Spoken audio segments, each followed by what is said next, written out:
été intéressant, c'est que... euh, ah oui, recording. Oui, c'est bien. Ouais, c'est bien d'enregistrer, ça nous fera un Ouais, petit ouais. souvenir. Du coup, cette démarche, elle s'est voulue, la méthodologie, on l'a pas, c'est important qu'on vous dise ça, on l'a pas créée avant. C'est-à-dire, on ne s'est pas appuyé sur une méthode existante, on a pris plein de choses qui existaient déjà et on les a mis selon les besoins. Et c'est après qu'on a construit la méthodologie. Ben, c'est un peu justement en écrivant le projet pour la participation et la concertation qu'on a formalisé les choses. Donc pour nous, c'était très important de le faire. Ça nous a permis de formaliser, d'avoir un temps de formalisation de tout ce qui a été fait. Voilà, c'est important qu'on vous dise ça, parce que c'est pas un prototypage dès le départ. Donc, si on passe à la slide d'après, peut-être pour montrer Et, justement la démarche. et justement, Sandrine, donc une des particularités de votre projet, c'est d'avoir associé des chercheurs à la démarche. Donc peut-être que tu peux les introduire. Et puis ensuite, Julien nous expliquera quel a été le rôle et l'implication lors des différentes étapes. Tout à fait. Donc, en fait, on a travaillé, comme le disait Jean-Yves, avec des laboratoires donc, de Limoges. Donc, au premier plan, on a Rowan et Julien. Et bon, après, on a travaillé aussi, on verra, avec les ateliers des jours à venir qui travaillent avec des chercheurs également. Donc, la particularité du projet, c'est de travailler avec le monde de la recherche. Donc, peut-être je laisse à Rowan et Julien l'honneur de se Oui, présenter. voilà, Julien. Ouais, ouais. Oui, bonjour à tous et à toutes. Vous m'entendez bien? Ouais, Très bien. Super. Alors oui, donc je voulais d'abord remercier effectivement Sandrine et Jean-Yves Rigoux qui nous ont permis à Roanne et à moi-même, doctorant donc à l'Université de Limoges, de prendre part à cette aventure vers Actia Village. Donc comment ça s'est passé? Bah, globalement, voilà, il y a eu une convention qui a été faite avec l'université pour permettre à des doctorants de venir sur place. Et nous, en fait, avec Rowan, on a été intégrés dès le départ, donc dans le comité de pilotage de Vérac Tiers Village. Donc c'est vraiment une intégration très en amont et dès le départ qui tenait à cœur en fait de faire valoir la voix des universitaires du monde académique, donc dans la conception de ce projet. Je pense que c'est ça qui fait la spécificité donc de Vérac Tiers Village. C'est que, comme Sandrine l'a dit, vous avez tenu en fait à prendre en compte plusieurs initiatives, à tester plusieurs choses, tout en intégrant cette dimension académique très innovante, très prospective, je dirais, pour innover vous-même dans votre démarche. Voilà, c'est à peu près tout. Super. Et donc, j'en profite pour rebondir Alberto Fernandez, qui est habitant de la commune de Vera, qui est coprésident du conseil participatif. Vous avez été présent tout au long de la démarche. Le fait d'avoir vécu cette démarche avec des chercheurs, hein, comment l'avez-vous vécu? Quelles ont été les réactions des citoyens? Parce qu'il me semble qu'il y a eu des petites interactions. Dites-nous. Bonjour à tous. Alors moi, je l'ai déjà vécu très positivement, hein, tout comme les citoyens avec lesquels j'ai pu échanger. Je pense que c'est une chance d'être accompagné par des chercheurs sur plusieurs aspects. Je crois que ça nous a déjà beaucoup rassurés de se Mhm. reposer sur leur expertise, notamment sur tout ce qui concerne des sujets où il y a beaucoup de technicité. La charte Vérac Village, ça demande beaucoup de connaissances et de technicité. Ça, tout seul, on ne serait pas en capacité de le faire, c'est évident. C'est très formateur parce qu'on apprend avec eux, hein, et on apprend beaucoup en faisant. Et je pense que en tant que collectif, ça nous a beaucoup aidé. Je pense à Rohan pour prendre du recul sur nos postures également. Travailler en collectif, c'est aussi dans notre état d'esprit, travailler en démocratie participative. Et ça suppose de travailler sur sa posture et sur notre rôle. Donc voilà, je pense que ça a été très très favorable dans ce sens-là. Super, merci. Donc, du coup, on peut voir sur cette slide un extrait de la programmation de la démarche. Nous voyons qu'il y a 4 grandes étapes.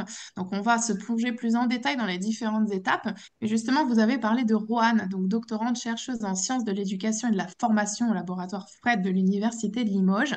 Est-ce que vous pouvez nous en dire un petit peu plus sur, selon vous, quelles sont les limites de la réplicabilité de Vérac-Thierville? Oui, donc bonjour à tous et toutes. Merci pour cette invitation. Donc j'accompagne par la recherche le projet VTV depuis ses débuts également. La démarche globale qui est présentée à travers le schéma est applicable partout, car il s'agit de principes fondamentaux d'une démarche par projet, de sa création en fait à sa réalisation. Souvent, malgré un engouement des experts en projet, par contre, il manque certains aspects du processus tel qu'il doit être adapté en fait pour des projets participatifs. La phase d'écoute, de recueil, peut être longue et demande une volonté politique pour être suivie par une phase de formalisation en fait et de tri qui n'est pas opérée uniquement dans les bureaux décisionnaires en fait. Il faut créer les conditions de coopération à toutes les échelles et cela peut être un petit peu compliqué. En termes de limites spécifiques, Vérac est un microcosme bienheureux car la proximité de Monsieur le maire et de Sandrine Caram avec l'université de Limoges ont énormément joué en fait dans leur facilité à trouver des partenaires de recherche, notamment en sciences sociales. D'ailleurs, les recherches participatives existent depuis longtemps et de nombreux chercheurs et chercheuses en sciences sociales en France ont énormément de compétences à vous apporter en fait en tant qu'acteurs des politiques publiques. Et en tout cas, ce qu'il faut comprendre et ce sur quoi je souhaite insister, c'est que chacun d'entre vous, en fait, vit et évolue dans un contexte local particulier qui se doit d'être objectivé pour le prendre en compte et adapter votre stratégie de participation à vos situations. Vérac a eu des facilités, on l'a fait grâce à Sandrine Caram, à ma présence à moi et Julien, euh, mais il existe aussi d'ailleurs des dépenses cachées à ce titre derrière le projet VTV. Euh, on pourra revenir plus tard si vous avez des On questions. arrive après. Ouais, ouais. Et pour terminer là-dessus, je ne suis pas habitante de Vérac et je n'ai pas d'attache particulière à ce territoire, par exemple. Et cela facilite en fait beaucoup une formalisation de ce qui est en train de se passer et me permet de pouvoir souligner aussi, avertir des moments où parfois le collectif peut s'égarer. Et ça, c'est quelque chose qui parfois aussi est oublié, c'est-à-dire on met dans les mains des élus en fait qui vont faire toute l'ingénierie de projet malheureusement, bah, ils sont pris eux-mêmes en fait dans leur toile d'araignée et ça demande bah, beaucoup de travail en fait de pouvoir prendre du recul et objectiver les choses. Voilà. Très bien. Pour Ouais, rajouter ouais. quelque chose, du coup, Oui. juste Ophélia, j'en profite juste 2 secondes, parce que je pense que ça va parler à Jean-Yves aussi, parce que lors de notre premier conseil municipal, c'est pour l'anecdote un petit peu, quand on avait proposé d'avoir des chercheurs à Vérac, on nous avait dit, oui, on va avoir des chercheurs qui vont nous regarder la population comme des rats de laboratoire, ça c'était un peu l'anecdote. C'est l'inverse, quoi. Je veux dire, ils nous regardent pas, ils nous épaulent. Voilà, si tu as envie de rajouter quelque chose, Jean-Yves, c'est juste là, c'est vraiment hyper important d'avoir ce regard qui est réflexif par rapport à ce que propose Roanne et qui, même si elle dit elle habite pas Vérac, c'est génial parce que les gens pensent qu'elle habite Vérac et Julien aussi. Mhm. En fait, c'est tellement, ben, c'est tellement nouveau comme et c'est des concepts qui sont, voilà, qui sont très novateurs, hein. On parle vraiment d'innovation. Donc, vous faites rentrer à l'université et vous parlez laboratoire de recherche dans une commune de 2200 habitants qui est quand même, comme je l'expliquais tout à l'heure, en partie rurale. Vous vous retrouvez automatiquement avec des oppositions. Euh, et parmi les oppositions ou les messages qu'on vous fait passer, c'est qu'on ne vous a pas attendu pour faire des choses, etc., etc. Donc, voilà. Donc Mhm. ça, Ah, c'est on ne vit pas dans un monde idéal. Les solutions ne sont pas forcément idéales, ne sont pas faciles à trouver. Mais en tout cas, cette démarche, et voilà, vous l'avez compris tout à l'heure, Rowan en parlait, l'idée de réplicabilité est essentielle. Moi, je reste convaincu qu'effectivement, un projet de ce type, même s'il s'applique sur une commune de 2200 habitants, la ville de Limoges qui fait 133 000 habitants aujourd'hui, certaines personnes, certains élus, certains chercheurs que je connais à l'université, voilà, le maître de stage de Julien, par exemple, nous a demandé si on ne pouvait pas intervenir pour donner un coup de main sur les assemblées citoyennes ou sur la constitution, en tout cas, d'assemblées citoyennes ou de pistes de réflexion. Parce Mhm. qu'effectivement, c'est bien des opérations qui se veulent réplicables. Voilà, réplicables. Ok. Ouais, Et ouais. pour rebondir sur ce que disait le président tout à l'heure, Moi, mon objectif, c'est que le jour où je vais mettre les voiles, bah, j'aimerais bien que Véractière Village continue d'exister et qu'il ne s'arrête pas aux élus qui sont présents aujourd'hui, qui sont là aujourd'hui. Il faut vraiment voilà, que ce projet, il prenne non seulement toute sa place, mais il s'inscrive et il s'installe dans le temps et que quand on vient à Vérac, eh ben, on sait qu'effectivement, on fait de la politique de manière un petit peu différente. Voilà, ça, c'est vraiment l'objectif majeur, moi, je me fixe avec ce projet. Et je pense que les personnes, encore une fois, qui sont venues, l'ensemble des citoyens, on parlait de 4 à 500 citoyens, c'est pas rien. C'est une personne sur 4 aujourd'hui à Vérac qui s'est intéressé de près ou de loin à ce projet, qui est venu au moins une fois sur un des ateliers. Voilà. Alors justement, en parlant des ateliers, donc on va rentrer un petit peu plus en détail dans cette phase d'écoute. Donc deux grandes actions ont été mises en place, les grands ateliers et la tournée des villages. Donc Livio Rivoli-Sasco, médiateur de l'atelier des jours à venir, vous avez été présent tout au long de la démarche. Est-ce que vous pouvez nous en dire plus sur la mise en place de ces grands ateliers? Alors, tu sais que Livio, là, a dû partir. Moi, Oui, il m'a ouais, envoyé un ouais, mais message. justement, je ne savais pas, j'ai pas vu partir ou Alors, pas. Bah, voilà, sinon, il je est te laisse parti. Donc, répondre, Sandrine. oui, je vais répondre du Voilà. coup à la place de Ouais. Livio. Donc, juste pour dire, on va détailler, et là c'est intéressant, vous avez vu tout à l'heure une slide, on ne l'a pas détaillé, on va détailler un petit peu les différentes phases. Et pour nous, ces phases, elles sont réplicables, et c'est comme ça qu'on les a voulues, mais par rapport justement à ce que vous pouvez faire et par rapport aux outils. Donc là, c'est l'idée de vous donner une idée d'outils que nous, on a utilisés, mais ça peut être d'autres outils. Mais les phases sont pour nous, c'est ça qui est important sur la réplicabilité. Donc la phase un, c'est la phase d'écoute. Donc c'est une phase de prospective qu'on prend jamais. Donc dans cette phase un, il y a deux grands trucs qu'on a fait, qui nous semblent intéressants à vous proposer. Ça s'appelle les grands ateliers, donc avec des chercheurs, et ça c'est les ateliers des jours à venir qui proposent cette animation et ces interventions. Alors ça consiste en quoi? Ça consiste en fait à des grands ateliers où on va décrire plutôt notre quotidien. Et puis, voilà, à quoi on tient vraiment sur Vérac, qu'est-ce qui relie les gens à Vérac. Et c'est très intéressant parce que on part sur de l'humain. Ça ne va pas être des ateliers, on va dire, de co-design, de créativité sur des choses. Ce n'est pas du tout la même chose. C'est vraiment une technique qui est utilisée, c'est la technique des commanditaires. Donc, je ne sais pas si vous la connaissez. Mais en tout cas, je vous invite à aller regarder sur le site des ateliers des jours à venir.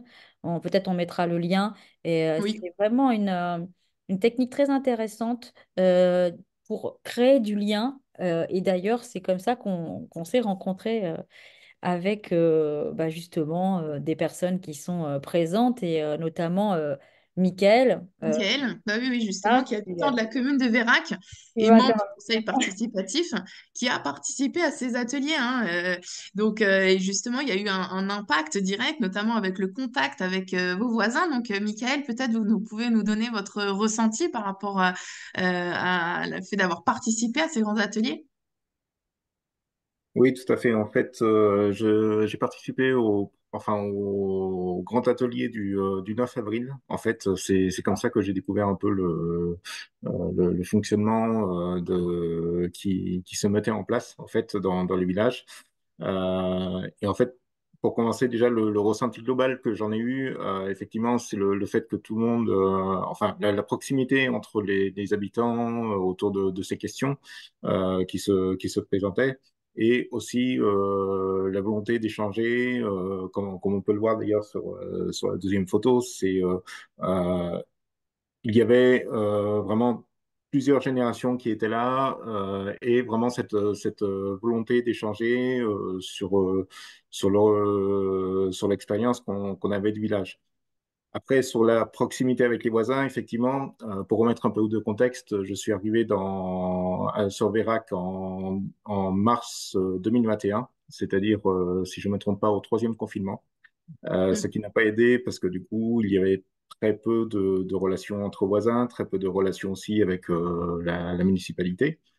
Et c'est vrai que dans ce contexte, on- alors d'autant plus habitant euh, à l'extrémité de la commune, dans un tout petit village, on avait très peu de contacts.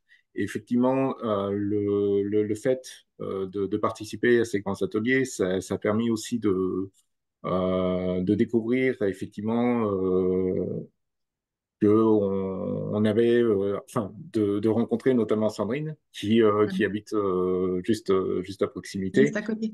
Mhm. Voilà, vraiment juste à côté. Et du coup, c'est elle aussi qui m'a impliqué dans ce rôle et qui m'a incité effectivement à m'impliquer sur ce projet, effectivement. D'accord, ouais, très bien. Merci. Et donc la deuxième étape, Sandrine, la tournée des villages. La tournée des villages, Jean-Yves, tout à l'heure, il en parlait. Donc, Ouais, c'est quelque chose exactement. qui a été mis en place. Donc, ça, c'était une idée de l'association, du coup, La Place du Village, hein, qui n'est pas là aujourd'hui, mais qui a joué un rôle important. Donc, Diane et Guillaume, qui avaient monté à cette époque-là une association pour animer un petit peu le village et qui travaillait avec nous sur ces idées. Et donc, c'était d'aller de village en village. Là, on va le refaire au mois d'avril. Donc, on est, comme l'a dit tout à l'heure Jean-Yves, sur assez étendu. Donc, l'idée, c'est de se mettre, vous voyez, c'est la première photo avec un barnum, avec soit un petit déjeuner, soit un apéro. C'était le matin ou l'après-midi.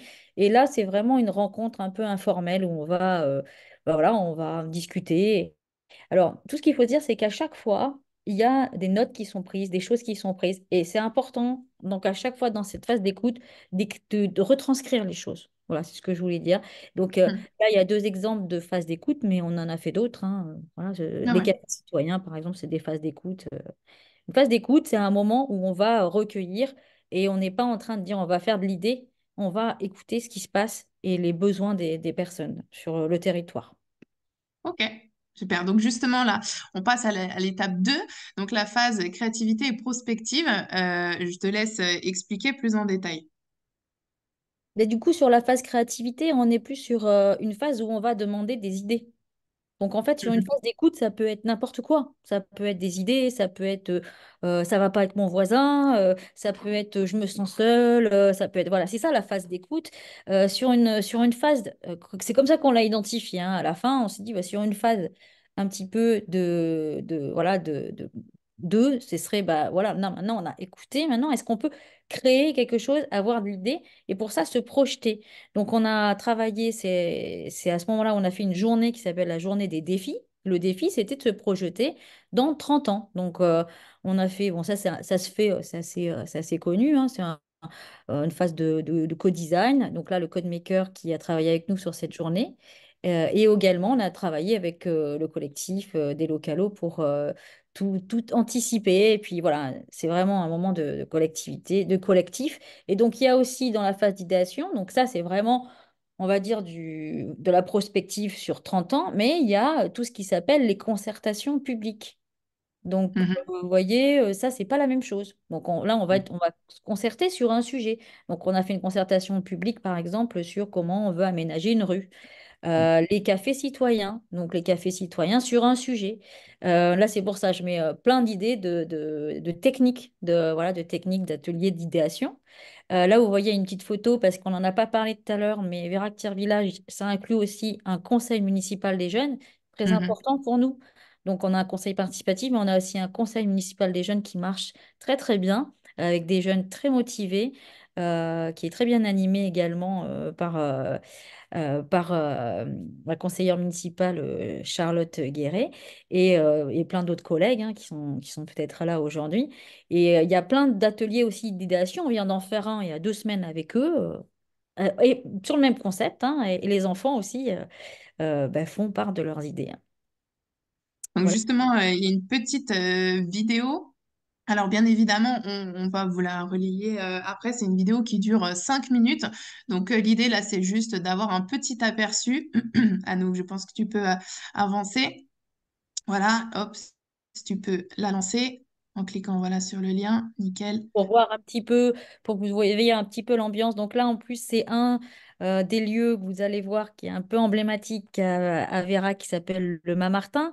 Et c'est une histoire intéressante. Je la fais pendant ce temps-là parce que le petit oiseau de Vérac Village, c'est un oiseau qui est la réplique d'oiseaux qui sont sur Vérac et qui ont été faits à l'ancienne mandature, par l'ancienne mandature pour relier un petit peu tout le territoire. Donc, il y a ces petits oiseaux en bois qui sont sur aussi l'ensemble du territoire.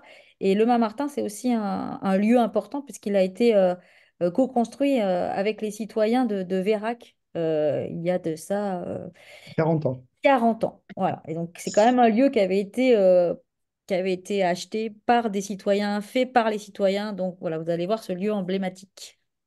Ok, alors c'est parti, Anouk, tu peux lancer la vidéo. Je pense que tu as bien mis le son.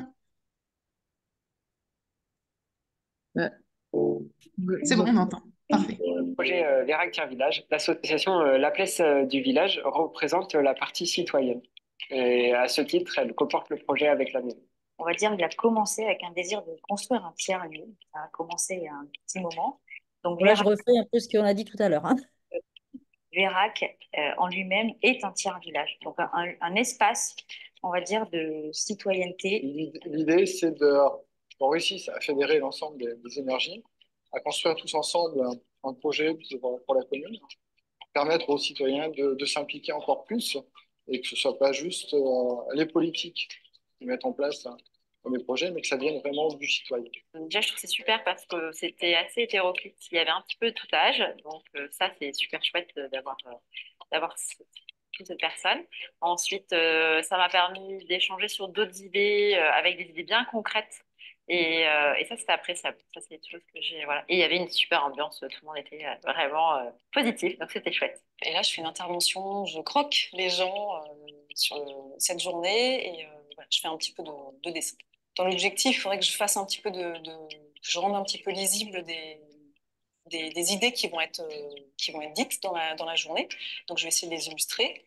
Et, euh, et voilà, ça permettra de rendre un petit peu plus concret, peut-être un peu plus ludique, un peu graphique. Je verrai ce qui va sortir du chapeau. Et concernant les ateliers par le code maker, on voit que c'est des personnes en tout cas qui ont l'habitude, qui ont des séquences qui sont bien réglées et rompues. Et finalement, même s'il y avait des personnes un peu frileuses et réfractaires sur ça. Alors du coup, on vous enverra bien évidemment le lien pour que vous puissiez regarder cette vidéo en entier. Mais ça nous donne déjà un aperçu un petit peu de l'ampleur du projet. Oui, Sandrine? Ce qui est important de voir aussi quand on fait des événements, que moi je trouve important voilà, de partager, c'est l'aspect convivialité et puis aussi un peu décalage et de s'occuper un peu aussi des enfants qui sont là. Il y a quelque chose qui était très intéressant, hein, qui était des idées des citoyens et de l'association justement qui était là, qui nous dit, voilà, pendant les ateliers, il faut qu'il y ait des ateliers aussi pour les enfants ou des espaces enfants. Et c'est pas bête parce que pour que les citoyens s'impliquent, bah, s'ils viennent en famille, déjà, voilà, on a plus de facilité d'impliquer des citoyens. Donc, il y a ça. Et puis, il y a l'aspect convivialité. Là, on ne l'a pas vu, mais on avait tout un petit atelier cirque. Et puis, on a eu un repas partagé le midi. Voilà, il y a ça, c'est super important, à mon avis, hein. Ouais. Et donc, comme on a pu le voir ici, donc il y a eu à chaque fois beaucoup d'idées. Et donc, c'est là qu'on arrive à la phase 3, la phase de tri dans les idées. Donc, il me semble qu'en plus, vous avez parlé, il y avait un énorme tableau. Vous deviez faire un petit peu le tri et organiser surtout les idées.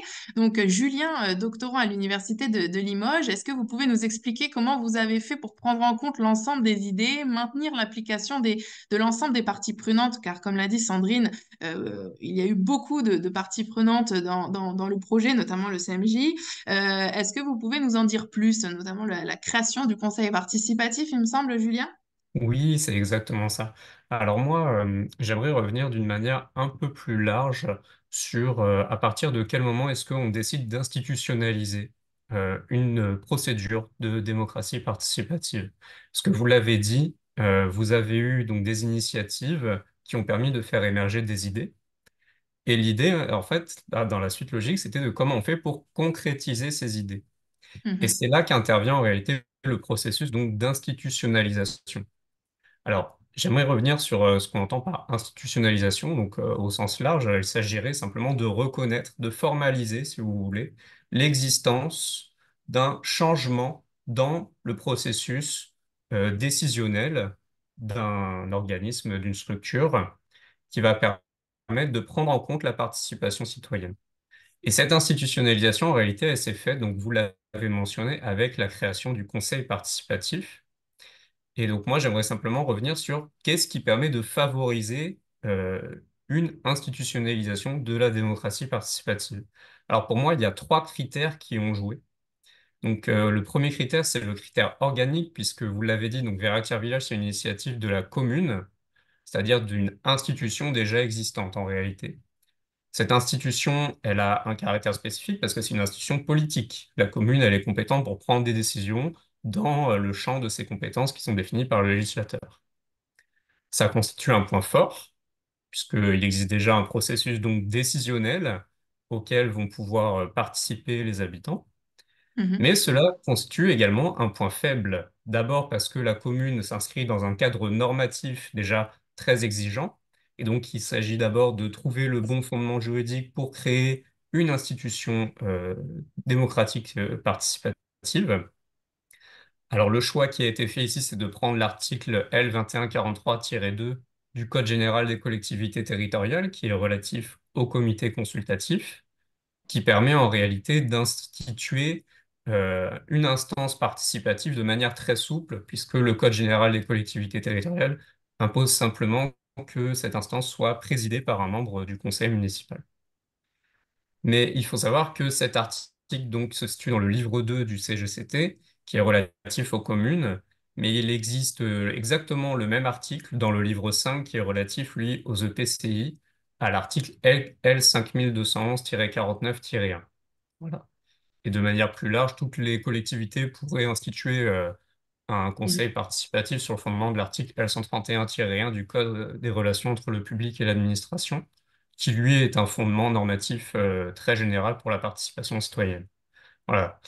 Et puis, d'un autre côté, vous avez le contexte politique, puisque, Mhm. voilà, étant donné qu'il s'agit d'une initiative d'une commune, cette commune aurait très bien pu mettre en place une institution démocratique participative euh, pour simplement afficher sa volonté de faire participer les habitants sans réellement les lier au processus décisionnel, si vous voulez.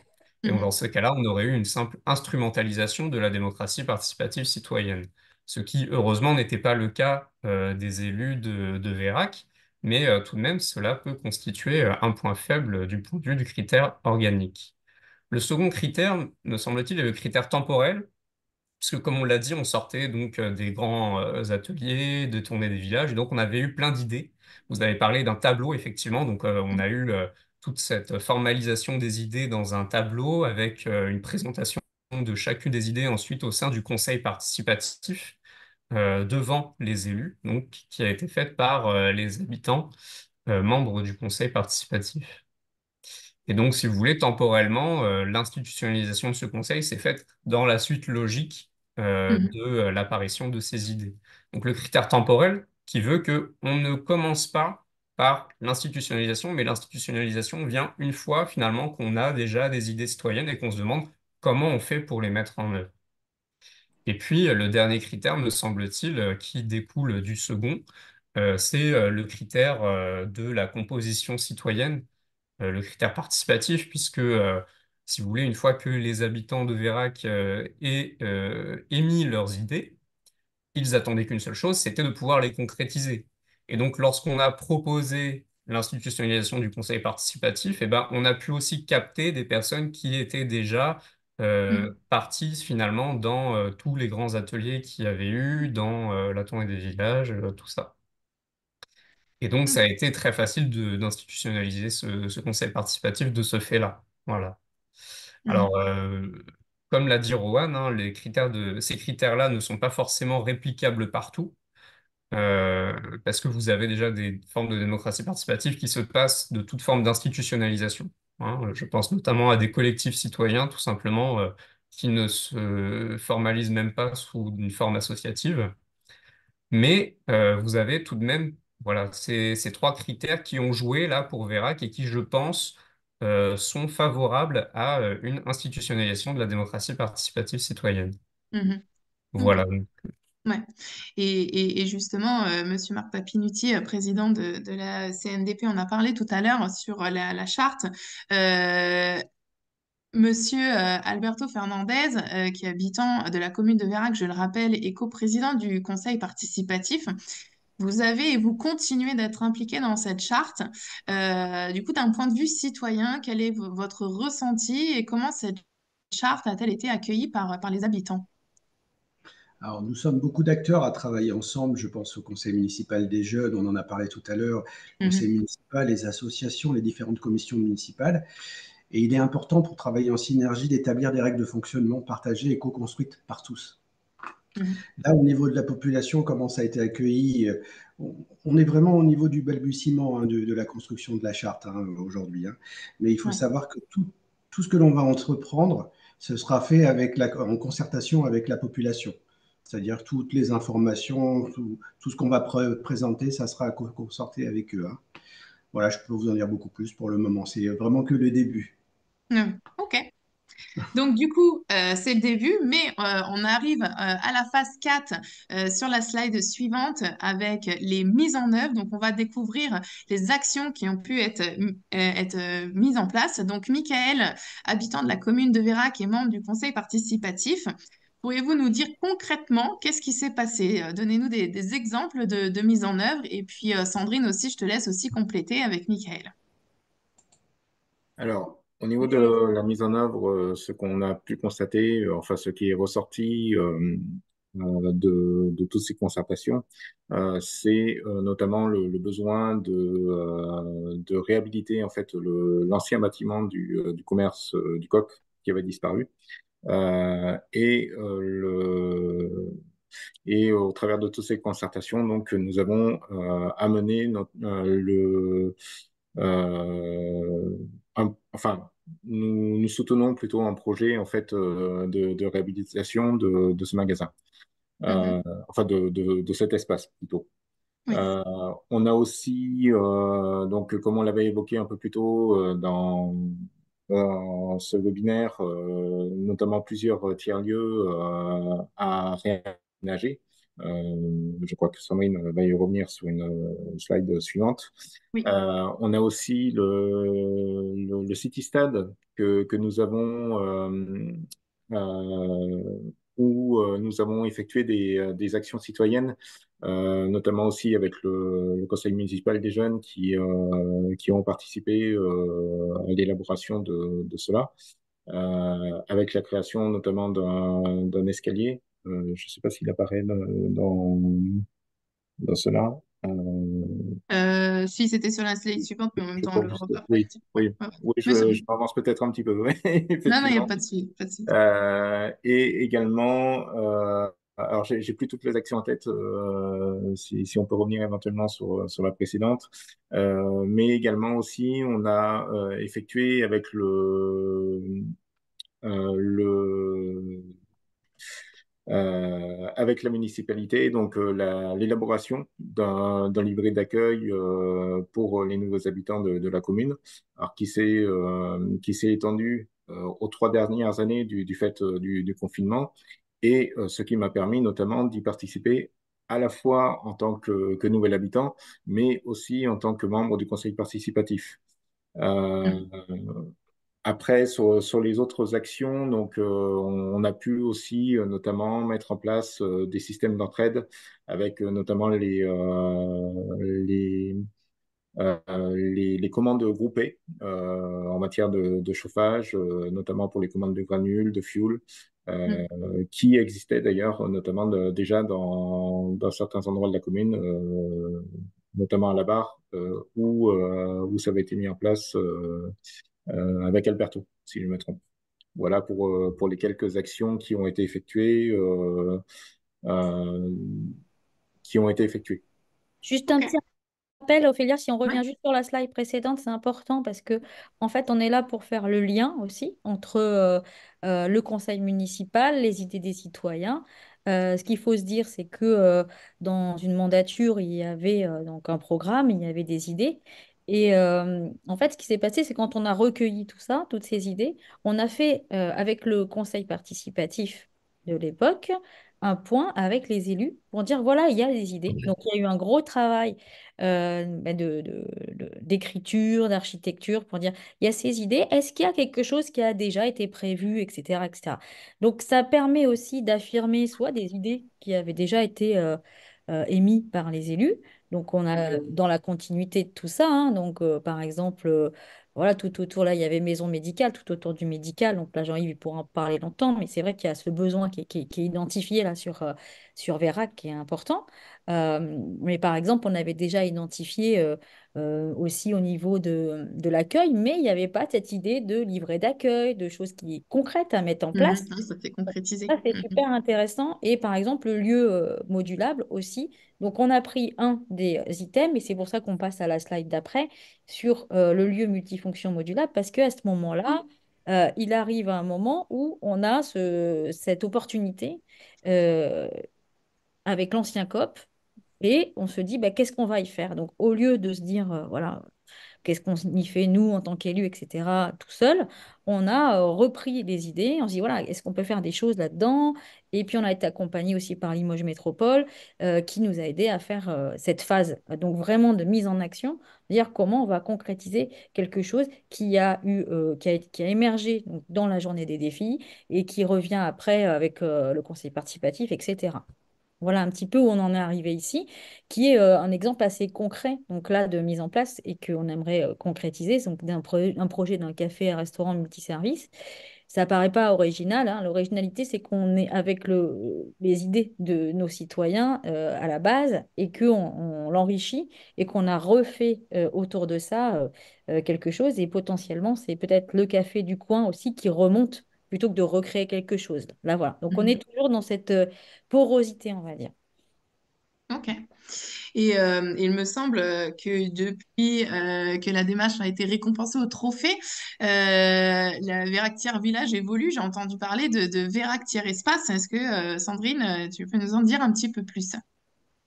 Oui, c'est pour parler de la mise en espace, c'est ce qu'a dit Jean-Yves tout à Ouais. l'heure. L'idée, de toute façon, c'est ça, hein, c'est Véractière Village, c'est de Mhm. passer la prospective des idées au projet, on en parlait tout à l'heure, et Véractière Espace, c'est comment on va arriver dans la mise en espace de tout ça maintenant.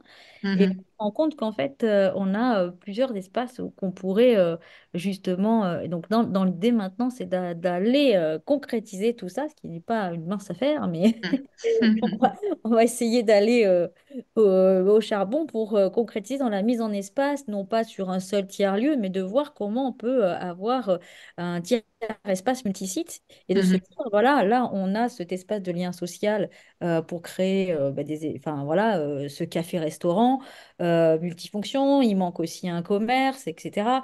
Et on a un autre espace qui est plutôt autour de la nature. Quels sont les besoins aussi des associations? On a une vingtaine d'associations à Vérac.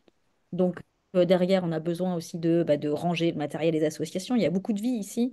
Est-ce qu'il y a Mhm. besoin de bureaux, d'un lieu culturel? On a une commission culturelle dont je n'ai pas parlé tout à l'heure, avec des citoyens aussi. Donc, c'est très axé au niveau de la culture. Donc, on a un lieu qui est l'ancien presbytère. Qu'est-ce qu'on fait de ce lieu-là? On a encore plein de choses à voir, mais on a plein d'idées. Donc là, il y a des nouvelles idées qui ont été émises par les enfants autour de la musique, autour d'une école de musique, autour du média aussi. Voilà, le conseil Mhm. participatif a émis l'idée de travailler avec les enfants sur le média. Donc, il y a plein de choses à faire. Donc, il pourrait y avoir des espaces, mais après, comment se relie tout ça?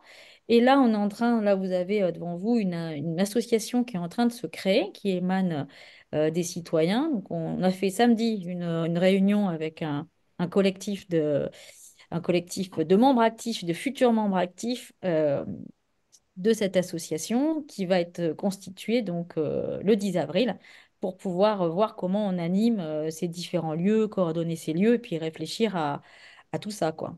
Voilà. Super. Ouais, ouais. Et donc, du coup, un des points aussi importants de la démarche vers Active Village, c'est la co-formation citoyenne. Nous avons la chance d'avoir le directeur de l'association Les Localos, Jean-Yves Pinault, qui a ponctuellement accompagné la démarche. Donc, pourriez-vous nous dire en quoi a consisté votre accompagnement? Parle-t-on plutôt d'une mission de sensibilisation, de formation? Oui, bonjour à toutes et à tous. Merci beaucoup pour cette invitation. Alors, je ne sais pas si vous entendez derrière moi le bruit, mais pile poil à ce moment-là, les services techniques de la ville de Limoges viennent nettoyer mon impasse en dépensant beaucoup d'énergie pour finalement chasser des feuilles bref, voilà, clin d'œil à Jean-Yves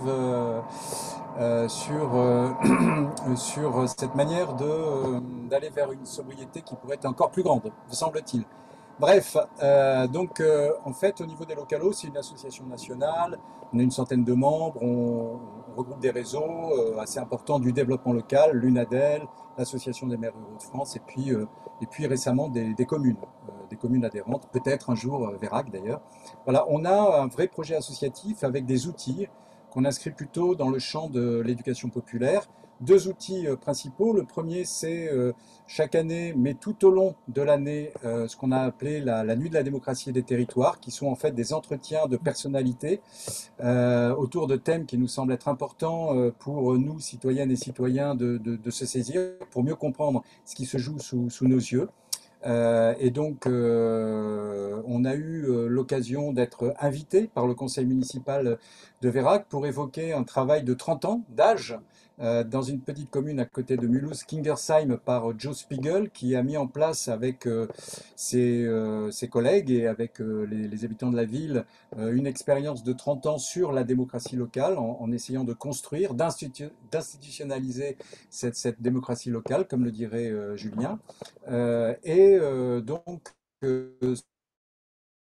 ça participe en fait aussi d'une forme, vous me direz, hein, Sandrine et Jean-Yves, mais rassurer un petit peu les élus sur qu'est-ce que c'est que la démocratie participative, voire la démocratie construction, pour que chacun puisse s'y sentir à l'aise, pour qu'on s'élève ensemble, en fait, à de nouvelles manières de décider, de co-décider, ce qui nous semble être important. Puis un deuxième outil qui a donné lieu donc à une présence des localos sur la commune de Vérac, qu'on intitule les séminaires localesques, ou le temps d'un week-end, en fait, sur des questions que se posent des élus ou des habitantes et des habitants des communes.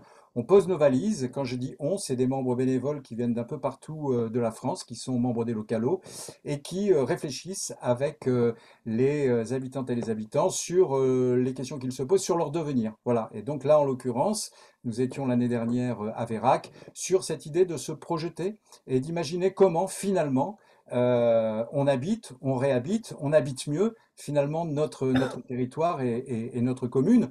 Voilà, alors simplement pour dire que nous, c'est pas courant, on sillonne un peu la France hein, depuis quelques années, et je peux vous assurer que ces initiatives ne sont pas malheureusement légion courante, hein, et on est vraiment très très très heureux de ce prix. Ça nous semble vraiment être un coup de booster complètement essentiel dans notre et pour notre démocratie.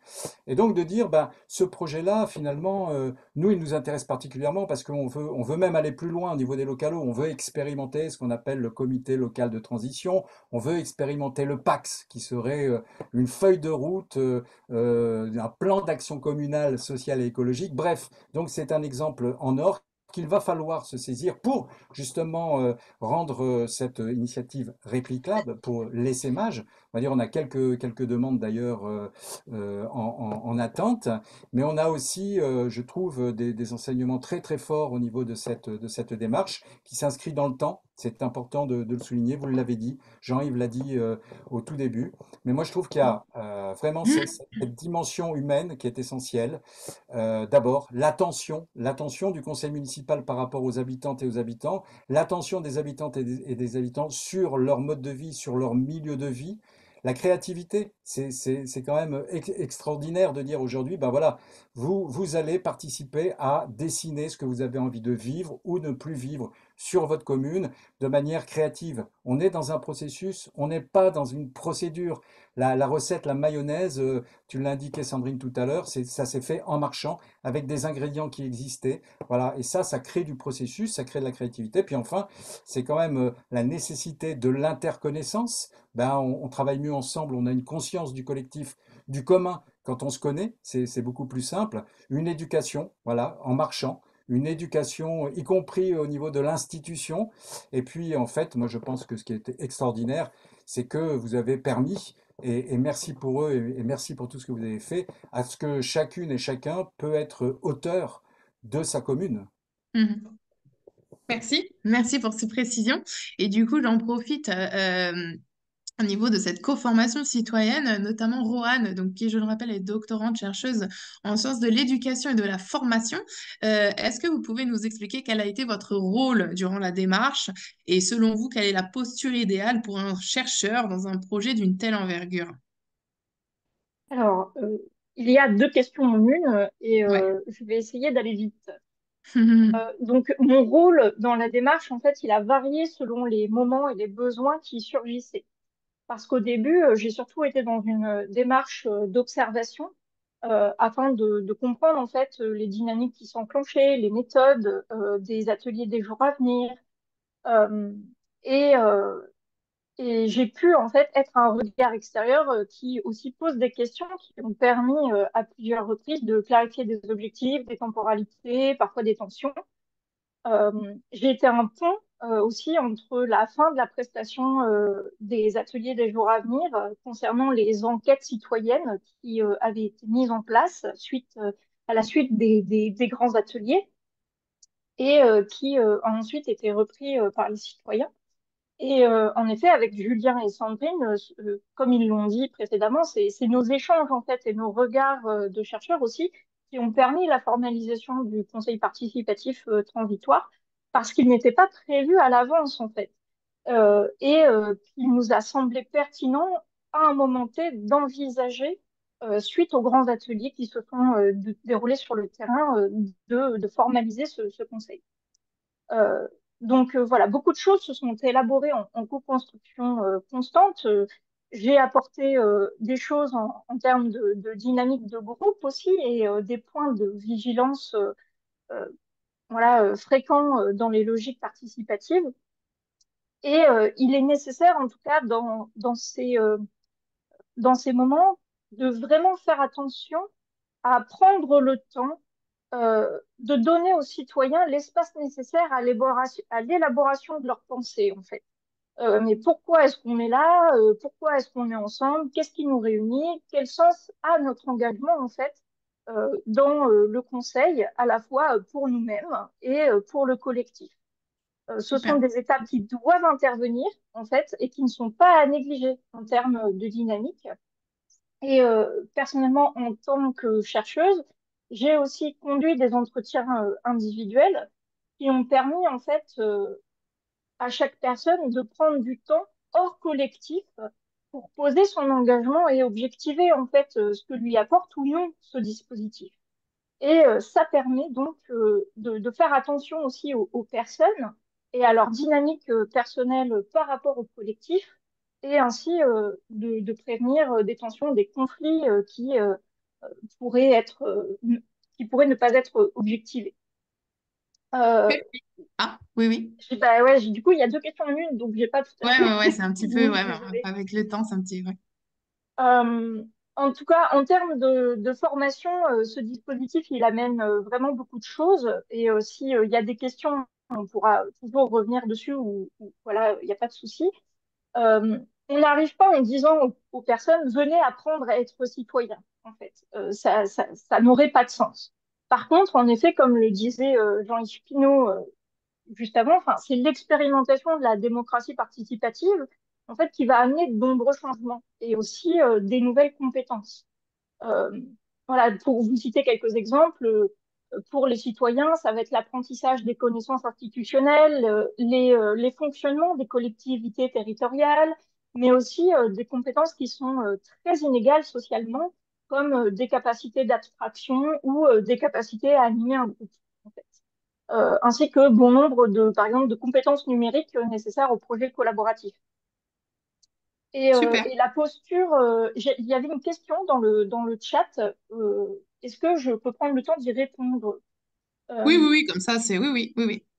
Parce que quelqu'un a posé la question de ce qui était la différence entre les chercheurs aussi et les cabinets qui parfois peuvent intervenir dans ce genre de projet. Et ça me fait répondre à la question en fait sur la posture nécessaire pour une chercheuse. Et il est nécessaire de travailler en fait pour nous nos implications et ce qu'on fait au groupe. Je ne suis pas là pour être dirigiste et dire en fait ce qui est bon, bien ou non. Je suis là pour permettre au collectif de faire ses propres choix euh, en lui permettant de comprendre les enjeux des situations, d'objectiver des choses, d'expliciter certains fonctionnements institutionnels. Donc, j'essaie de participer à une certaine forme d'émancipation, en fait, en permettant de complexifier les regards sur des événements et des situations. Donc, les cabinets, ils vendent un service. Ils voudront toujours tourner en termes de... On vous vend quelque chose qui fonctionne, en fait, parce que ce sont des prestataires. Et c'est pas du tout la démarche dans laquelle je suis. Quand on fait de la recherche académique en sciences sociales, je travaille pas pour vous, je travaille avec vous, en fait.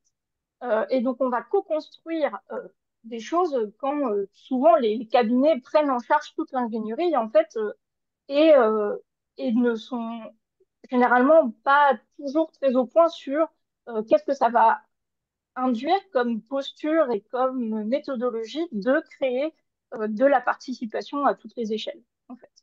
Merci, Voilà. merci Rohan. Donc le temps passe très rapidement malheureusement. Donc du coup Sandrine, je te laisse la parole pour rapidement les recommandations et puis on passera directement aux questions. Donc comme ça, si vous avez d'autres questions sur les recommandations, etc., ce sera l'occasion de les poser pendant l'échange. Sandrine, je te laisse la parole. Oui, alors je vais reprendre très rapidement, c'est ce que tu as dit Jean-Yves Pinault tout à l'heure, donc apprendre des autres, partager son savoir, etc. Donc l'important, c'est la recommandation, c'est d'essayer de faire le plus possible des moments de partage et de convivialité. Ça, c'est important dans les démarches. Là, c'est sûr quand elles se rajoutent. Ne pas oublier que c'est important de créer des passerelles. Donc les passerelles, la coordination, c'est des choses auxquelles on ne pense pas, mais comment on crée ces passerelles entre les élus, les habitants, les associations, tout ce qu'elles font, et puis les entreprises du territoire. Donc voilà, donc apprendre à co-construire, réapprendre à communiquer. Je dirais apprendre parce que c'est ça. Des fois on dit ah mais on n'a pas communiqué. Alors ça c'est tous les jours, hein. On a fait un atelier sur la communication avec le CNFPT, hyper intéressant justement. Ça c'était ce que disait tout à l'heure Aurélien. Et puis, en fait, on se positionne en tant que facilitateur. Donc, c'est un changement de posture de l'élu. Donc, ça, il faut arriver aussi à se le mettre en tête. Comment on se change, nous, en tant qu'élus. Et du coup, Rohan voulait nous proposer aussi un atelier sur ça, sur la posture de l'élu, etc. Je pense que ce serait super intéressant qu'on fasse cet atelier-là. Et puis après, pour et par les habitants, et c'est là, on disait tout à l'heure avec Jean-Yves Pinault, on n'est pas dans de la participation citoyenne juste participante, on est de la co-construction et c'est un autre stade qui n'est pas forcément évident. Et si on passe à la slide d'après, comme ça je te fais les deux slides pour finir, Voilà. on pourra laisser après Donc, avant. ouais, c'est bon. Voilà. Donc, du coup, l'essentiel, c'est le vivre ensemble. Alors, j'ai mis que des photos où voilà, on voit justement des moments de partage, que ce soit entre élus des trois conseils, parce qu'on a trois conseils participatifs, j'ai envie de dire un conseil participatif de citoyens, un CMJ, un conseil municipal des jeunes, une commission culturelle, et puis on a le conseil municipal. Donc déjà, rien qu'à ça, on est déjà, je sais pas, une soixantaine de personnes déjà là-dedans. Sans compter les 20 associations de notre territoire de 2400 habitants. Donc, je pense que c'est l'humain qui est au centre. Ne pas avoir peur de perdre du temps. Donc, voilà, c'est ce qu'on nous a dit pendant 1 an et demi et il faut le prendre en tant qu'élu. C'est pas évident. Jean-Yves, je pense qu'il est d'accord avec moi, hein. Tu me coupes, Jean-Yves, si besoin.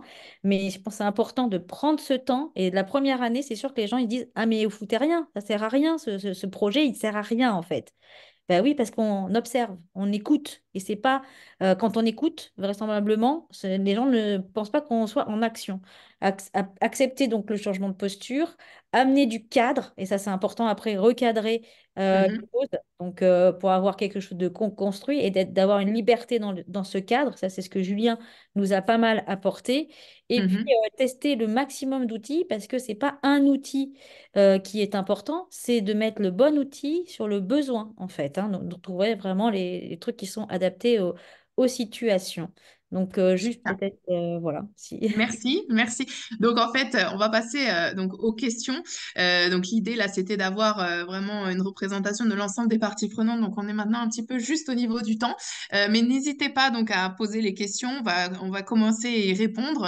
Vous pouvez lever la main directement comme ça. Voilà, Fabien Benoît, bah, c'est parfait. Tu vas commencer avec ta question. Tu peux activer ton micro. Pour les autres personnes, je vous invite à écrire les questions aussi en fonction du temps hein, sur le chat et on prendra le temps d'y répondre même après le webinaire. Fabien Benoît. Merci Ophélia, il en faut bien qui s'élance dans les questions. Exactement. Super. Merci beaucoup pour cette présentation, ces recommandations. Moi-même, je suis donc élu à la démocratie participative à Charenton-le-Pont. On a démarré véritablement cette démarche sur ce mandat depuis 2020, même si, bien sûr, il y avait déjà du dialogue avec la population. J'avais une question pour vous concernant le conseil consultatif, euh, conseil participatif. Pourquoi vous avez parlé de conseil transitoire? Qu'est-ce qui l'attend? Quelle est la suite? Sandrine, je te laisse. Oui, je pensais que Julien allait répondre. Parce que du coup, c'est avec Julien qu'on a vu Ah bah, Julien, hein, Julien, il peut répondre, hein, il n'y a pas de souci. petite. C'est très intéressant, mais c'est Julien qui nous a apporté ça et c'est hyper important d'avoir ça. Julien, dis-nous. Oui, alors pourquoi transitoire? Tout simplement parce que, encore une fois, hein, dans la temporalité où le conseil participatif a été envisagé, on sortait tout simplement des ateliers participatifs, donc on avait des idées et on se demandait comment concrétiser ces idées sans déposséder les habitants de leurs idées. C'était ça l'idée. Je répète souvent le mot idée, je suis désolé. Lorsque on voulait institutionnaliser cette instance de la démocratie citoyenne, l'objectif, ça a été de permettre aux personnes qui ont fait émerger ces idées de concrétiser ces idées-là. Et donc, on a pensé à mettre en place un conseil participatif. Le problème, c'est qu'on se disait, tiens, est-ce qu'on n'est pas en train déjà d'avancer sur ce qui devrait être le cours normal des choses, c'est-à-dire d'abord de laisser aux citoyens la possibilité de conceptualiser leur environnement institutionnel pour prendre part au processus décisionnel en participant via une charte de la participation citoyenne, ou bien est-ce qu'on se lance directement dans la concrétisation des idées avec un conseil participatif? Alors l'idée, ça a été de concilier un peu ces deux concepts-là et donc de créer ce qu'on a appelé tout d'abord un conseil participatif transitoire. Et donc le transitoire se justifie tout simplement parce que le conseil participatif devait euh, être là simplement le temps de concrétiser ses idées, il devait disparaître pour ensuite créer la charte de la participation citoyenne qui, elle, synthétiserait tout l'environnement institutionnel de la participation citoyenne et donc éventuellement reprendrait ce conseil participatif-là. Et puis aujourd'hui, on est depuis janvier de cette année, étant donné que le conseil participatif transitoire fonctionnait bien, voilà, il a été décidé, donc on voit là encore l'évolution hein, dans l'institutionnalisation de la participation. Il a été décidé donc de pérenniser ce conseil participatif et donc on a supprimé l'adjectif transitoire. Super. J'en profite, merci Julien, pour vous poser une question qui n'a pas été évoquée durant la présentation, donc je pense que ça peut être important. Une question de Capucine Mézec de Grenoble. Quel est le budget global de la démarche? Comment avez-vous réussi à rassembler des partenaires financeurs? Je pense que Alors, Jean-Yves, tu peux répondre, tu en as parlé ouais, tout Oui, à l'heure, en hein. même temps, comme vous avez c'est levé la main. Super. voilà, c'est la raison pour laquelle j'ai levé la main, en fait. Parfait. Voilà, j'essaye d'être un bon élève et donc de lever la main comme tous les autres. Le budget le global de la démarche, à l'origine, donc il a été, du moins, on a répondu à un appel à projet de la région Nouvelle-Aquitaine, un AMI. Budget global était 40 000 euros. Et comme je l'expliquais en préambule voilà, dans mon intervention tout à l'heure, on a dû dépenser sur les 40 000 euros un petit peu plus de 20 000 euros, ça devait être autour de 25 000 euros à peu près. À savoir qu'on a été effectivement économe des deniers publics. On a utilisé ce dont on avait besoin et pas plus. Et comment on a réussi à agréger des partenaires financeurs? Ben, pour Limoges Métropole, on a pris notre bâton de maréchal, on est allé voir les collectivités, on leur a présenté la démarche. Une démarche qui leur a plu parce qu'ils ont bien compris qu'effectivement, c'est une démarche qui pouvait être réplicable et donc appliquée à toutes sortes de collectivités, quelle que soit leur taille. Et donc, ils ont été intéressés, ils ont souhaité nous accompagner dans ce projet. Pour les autres financeurs de l'université, donc, on a réussi à obtenir l'accompagnement de trois laboratoires de recherche, trois ou quatre laboratoires de recherche. Donc, Julien et Rowan sont doctorants de deux de ces laboratoires, Fred et puis l'OMIGE, qui est un laboratoire plus axé sur le juridique, la faculté de droit et des sciences économiques de Limoges. Et après, voilà, ça a été une construction avec des acteurs qui ont été sollicités afin de nous accompagner. Donc, des acteurs, pour certains, sans financement, c'est le cas des laboratoires de recherche, même si, encore une fois, on a fait intervenir le codemaker qui nous a vendu une prestation. Euh, pour les jours à venir, c'était la même chose, une prestation également. Encore une fois, on l'a fait dans un objectif d'avoir les différents acteurs qui étaient en capacité sur différents temps de pouvoir nous aider à faire avancer cette démarche. Et tout à l'heure, quand on expliquait qu'effectivement, il ne faut pas avoir peur de prendre le temps, euh, moi, j'ai regardé l'expérience de Joe Spiegel à Ingersheim. J'ai visité la commune il y a très longtemps, cette commune il y a très longtemps. Et on est sur des temps très longs, en fait. On est sur des temps très longs parce qu'on met en place des politiques qui se veulent non seulement résilientes, mais qui ont pour objectif de s'inscrire dans le temps et donc de rester. C'est ce qui s'est passé en Alsace sur la commune de Joe Spiegel. Et donc, on est bien dans ces objectifs-là. Donc, il ne faut pas avoir peur de se dire, finalement, on démarre un projet, une construction, ça prendra du temps automatiquement. Parce qu'on est vraiment sur quelque chose de novateur, d'innovant. On est vraiment sur de nouvelles pratiques. Et si on veut que ces nouvelles pratiques se mettent en place, ça ne se met pas en place voilà, d'un claquement de doigts, ça se met en place en prenant le temps et en étant accompagné par les bons acteurs. Donc voilà. Je ne sais pas si j'ai Merci, répondu tout à fait, en tout cas pour le budget c'est bon. et Oui. pour les partenaires, voilà, on les a agrégés petit à petit. Euh, voilà. Je ne sais pas si tu veux préciser, Sandrine. Est-ce qu'il y a d'autres questions en même temps? Comme ça, si Sandrine peut compléter si tu le souhaites. Et si vous avez d'autres questions, n'hésitez pas. Monsieur Marc Papinucci doit partir. Merci beaucoup. À très bientôt. Merci. Oui, je complète juste par rapport à ce que dit Jean-Yves. Là, la suite, elle est là. Et l'idée, c'est de faire, par exemple, on a fait des groupes de travail avec les partenaires financiers. Et là, on va continuer. C'est-à-dire que pour la suite, on va essayer de regrouper les différents partenaires financiers. Parce que moi, je me suis rendu compte aussi que, par exemple, sur des projets qui étaient un peu différenciants, bah, comme là, sur les tiers-lieux, il y a la Nouvelle-Aquitaine qui va donner des subventions. Sur une maison France Service, ça va être la CAF. Sur, par exemple, l'aménagement d'un café, donc d'un commerce, ça va être plutôt une autre entrée avec Limoges Métropole. Voilà.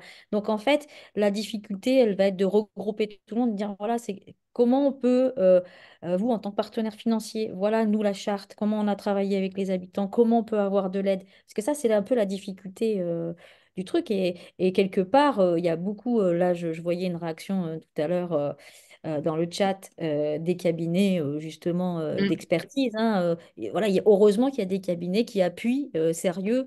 Et notamment, nous, on travaille avec Limoges Métropole. Nous, on ne peut pas tout faire, évidemment. Et avec les chercheurs, c'est une autre approche. Après, il faut avoir des cas concrets, il faut concrétiser. Et là, de plus en plus, enfin, les gens travaillent en co-construction. Et ça, c'est voilà, on n'a pas tout inventé là, attention, hein. C'est Alors, important, hein. comme c'était indiqué dans le chat, effectivement, il faut faire la différence entre la communication et la réunion publique et la concertation. On pourrait faire des réunions publiques. Les réunions publiques, on en fait depuis la nuit des temps dans les communes, dans les collectivités. Les réunions publiques, en fait, on apporte la parole. L'habitant, il vient chercher une information, il ne va pas forcément participer à la construction d'une action ou d'un projet. C'est tout l'intérêt de la démarche de Veractière Village, c'est qu'on dépasse le stade de la communication et on essaie, en tout cas, dans cette démarche, d'amener le citoyen à se poser des questions et à participer dans la construction. Sandrine parlait tout à l'heure d'un lieu voilà, qu'on veut emblématique, en tout cas dans la démarche, qui est l'ancien COP. On va faire, on va pas juste remonter le café commerce, on va faire un tiers-lieu commercial, à savoir qu'il y aura d'autres activités dans ce lieu qui seront que des activités de COP. Et Sandrine le disait aussi, l'objectif, alors ce ne sera pas forcément tout de suite parce qu'on ne peut pas tout construire rapidement. Il faut les financements, c'est pas, voilà, c'est parfois complexe. Il y a des mécaniques qui sont mises en œuvre avec l'intervention de l'État, par exemple, sur les maisons France Service. On souhaiterait également faire une maison France Service, mais qui se veut un petit peu originale, dans la mesure où le tiers-lieu sera aussi présent sur ces espaces-là, en fait. Donc, l'objectif, c'est d'avoir plusieurs lieux, mais voilà, qui soient réellement en co-construction et qu'on partage avec l'ensemble des citoyens et qui vont permettre aux citoyens de se rassembler, de discuter, d'échanger et de proposer la mise en place d'actions, de projets, etc. Donc, on est au-delà de de la simple communication. Et Ouais. c'est pas juste du vernis qu'on passe, hein. C'est ça, ouais, c'est ce que je revois ce que disait Pascal Gourceau. Ben, c'est ce qu'on s'attelle à pas faire, justement. Ouais. Bon, ça demande beaucoup plus de travail au quotidien, hein, en vrai. Non, mais voilà, c'est ça. C'est le travail de se dire, ben, quand Jean-Yves est venu au début de la mandature, il m'a dit, voilà, on construit un tiers-lieu. Moi, j'en gère un. Je sais comment faire un tiers-lieu. Je sais, on dit, ah, on va faire ce tiers-lieu. Mais moi, si je vous donne l'idée du tiers-lieu que je voulais faire au départ et l'idée de ce qui est là aujourd'hui, qu'on a fait avec les citoyens, ça n'a rien à voir et c'est vachement plus riche, ce qu'on est en train de créer là, en fait. Parce que bon, j'aurais eu des idées, on aurait eu plein d'idées ensemble.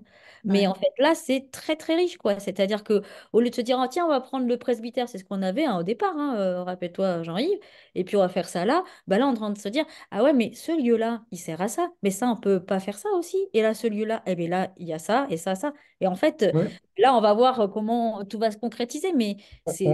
On est parti d'une idée et au-delà de cette idée de tiers-lieu, donc voilà, c'est ce qu'expliquait Aurélien tout à l'heure pour le CNFPT. L'origine, l'origine est partie un petit peu de ce projet de tiers-lieu dans le presbytère. Aujourd'hui, la réflexion a été poussée un petit peu plus loin, en fait. Mettre en place une maison France-Service, parce qu'aujourd'hui, malheureusement, on connaît l'état de déliquescence des services publics en France. On a envie d'apporter autre chose, mais le faire de manière un petit peu novatrice, avec un accompagnement qui serait fait aussi par les habitants et par les personnes qui souhaitent s'impliquer sur cet espace. Ce qui est intéressant aussi, c'est que les doctorants, ils ne sont pas prestataires de services Mm. pour la mairie. Voilà. Mm. Et Mhm. voilà. C'est Donc, important. ben, ça change toute la posture aussi. Exactement. Ouais. Parce que en fait, eux, ils sont avec. Et des fois, Roanne, elle me dit des trucs, voilà, c'est pas forcément. Hein? Elle me dit, bon, bah là, ça va pas, Sandrine. Là, t'as pris le lead sur la réunion, quoi. Je fais, ah ouais, d'accord. Voilà, et ben oui, mais il faut l'accepter. Ouais, c'est ça. Alors, C'est pas hein. facile. Ouais. Non, Alors, mais elle a raison. pour Voilà. répondre rapidement sur la dernière question de Capucine à Grenoble, Ouais. oui, on a une vision écologique, une vision de transition. On a un projet aujourd'hui sur la commune de photovoltaïque sur des parkings qui sont du moins déjà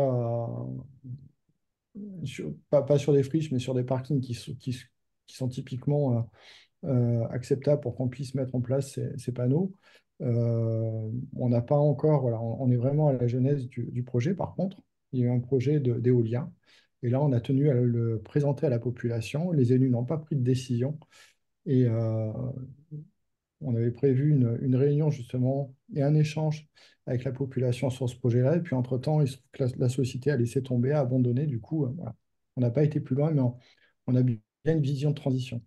Et si vous aviez des vues différentes, comment avez-vous fait les choix? Bah, c'est typiquement les ateliers qui ont été organisés dans le COP et pour ce qui allait être le COP, pour ce qu'allait être le COP, quel lieu on allait installer. Bah, il y a des ateliers qui ont été mis en place dans ce lieu. Et donc, c'est bien la population, avec les élus, avec le conseil participatif, qui ont décidé de ce que serait ce lieu.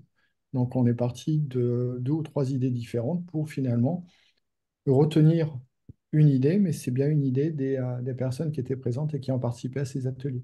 C'est pas sorti de la tête des élus, tout comme ce que j'expliquais au début sur les aménagements avenue de la mairie. Donc ça, c'est bien un choix d'élus au départ, faire ces aménagements parce qu'ils sont nécessaires. Par contre, la façon dont ils ont été faits, les choix qui ont été faits, ils viennent de la population et des personnes qui ont participé là aussi à des ateliers de co-construction sur comment on réaménage ce centre-bourg.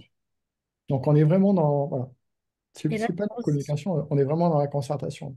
et la transition, pour rajouter à ça, à Jean-Yves aussi, écologique, ça Oui. passe aussi par une transition sociétale. Et c'est ce que le projet apporte, en fait. Une Mm. transition écologique sans transition sociétale et Mm. de changement sociétal. Et donc là, complètement avec redonner du lien, c'est-à-dire, même s'il y en avait, on s'est bien rendu compte avec les enquêtes citoyennes qu'il y avait des gens qui étaient, oui, il y a beaucoup d'événements, tout ça, mais il manquait un lieu de lien où quelqu'un qui est seul, ils viennent. Et puis, du lien quand il y a des problèmes. On l'a vécu là avec le Covid, etc. C'est comment on interagit rapidement s'il y a un souci. s'il y a quelque chose par là. Donc il y a une transition sociétale et c'est ça un peu l'idée, de créer des réseaux aussi de citoyens. Aujourd'hui, on a un Discord avec, c'est un outil numérique avec, et donc on communique. Et donc là, il y a des liens qui se font. Comment on peut s'entraider aussi. C'est ça aussi la transition, il me semble aussi. Alors, il y a encore une question. Il me semble, le conseil participatif est-elle structuré en association ou en organe informel financé par l'ensemble des villages? Un bus France Service pour l'ensemble des villages serait une bonne idée. Nous l'avons réalisé sur notre canton à l'échelle de 3 villes dans le département de l'Essonne. Super. Donc, je ne connaissais pas sur un bus. Ouais, ouais. Si, Albert Biossi. Le conseil participatif, Julien. Oui, alors actuellement on est dans une phase de constitution d'une association qui est l'association Imaginons, mais cette association ne va pas se substituer au conseil participatif qui lui est une émanation de la commune, c'est-à-dire que le conseil participatif n'a pas de personnalité juridique à part entière, il s'agit simplement d'un organe de la commune de Vérac.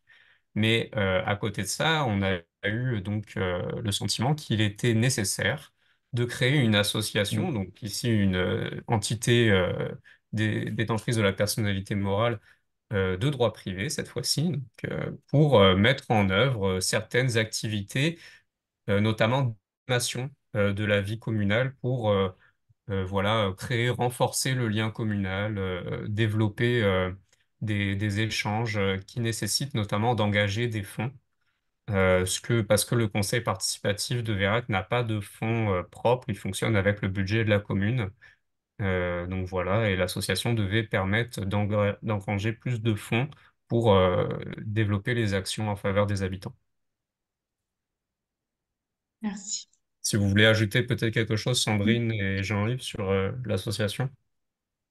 Bah, l'association, elle aurait vocation, justement, je parlais du tiers-lieu commercial tout à l'heure, sur l'ancien COP, donc avec avec le café qui est sur, voilà, sur une autre partie du bourg qui remonterait donc sur ce lieu et qui s'occuperait de l'animation commerciale du lieu. Et donc, on aurait l'association, euh, donc l'association Imaginons, qui, elle, serait en gestion de l'aspect tiers-lieu, plus animation, en fait, sur cet espace et puis sur les autres espaces qui seront à venir par la suite, hein. Merci. Est-ce que vous avez d'autres questions? Et pour l'idée du bus France Service, c'est effectivement une bonne idée. France Service, c'est c'est malgré tout l'État qui met en place ce type de structure. Donc voilà, c'est pas la commune elle-même qui pourra mettre en place un bus France Service. Par contre, faciliter pour l'installation d'une maison France Service dans le presbytère avec justement une animation qui pourrait être animée dans un esprit, dans cet espace qui serait aussi un espace de tiers-lieu, avec les habitants ou l'association là aussi, imaginons, oui. Merci, merci à tous. Donc pour information, on va relayer donc l'ensemble des liens qui ont été diffusés dans le chat ainsi que la présentation puisque ça a été demandé.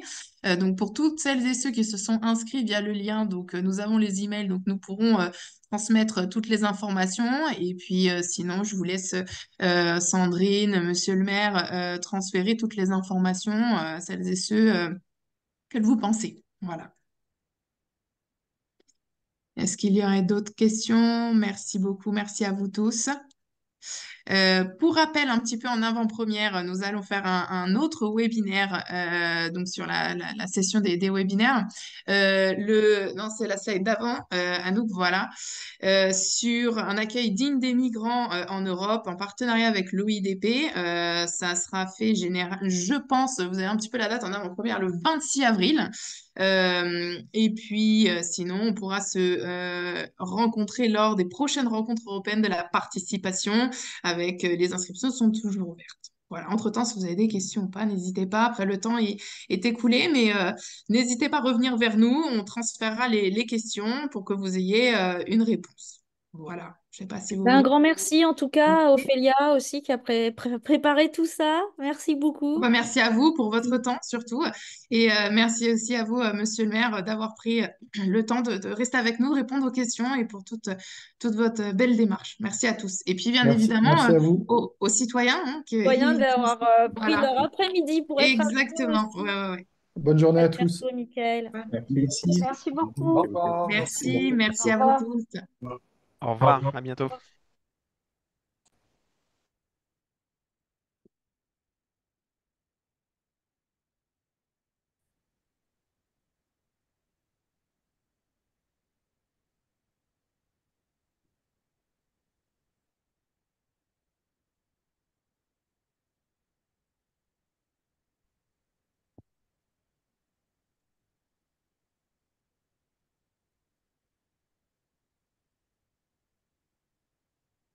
Alors, il reste quelques personnes.